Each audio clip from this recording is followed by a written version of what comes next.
Buenas noches. El Partido Popular ha lanzado una nueva propuesta electoral que, al parecer, cala hondo en la sociedad española. Regular la inmigración, cumplir las leyes españolas, respetar las costumbres, asumir los valores que conforman nuestra cultura y tener los mismos derechos y obligaciones que un ciudadano español.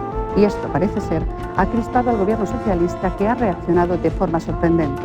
Una de les primeres mesures del govern de Mariano Rajoy serà destinar a la Comunitat Valenciana els 2.000 policies que reclama el Consell.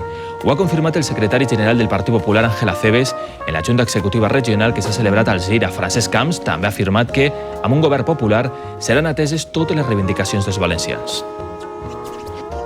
Últim cap de setmana d'una precampanya electoral que està al roig viu. El líder de l'oposició continua fent propostes per a resoldre els problemes reals de les persones, mentre acusa Zapatero de dividir i enfrontar els espanyols.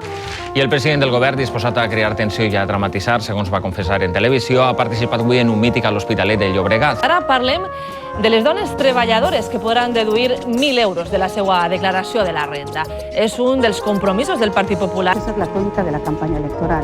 Una oposición que enarbola propuestas de gobierno y un gobierno que se dedica a demolerlas con argumentos propios de una oposición sin ideas. Esta parece ser la tónica de la campaña electoral. Una oposición que enarbola propuestas de gobierno y un gobierno que se dedica a demolerlas con argumentos propios de una oposición sin ideas. Los artistas de la ceja han hecho suya la principal estrategia de lanzarse a degüello del Partido Popular. ¿Tendrá algo que ver el canon digital, las subvenciones? Por cierto, los acordes de defender la alegría va dirigida también a las listas del paro, al endeudamiento de las familias, al aumento de la inflación. Es decir, va dirigida a toda la sociedad española que, según las encuestas, opinan que aumentan las dificultades para llegar al final de mes, o es solo un canto a sus propios intérpretes.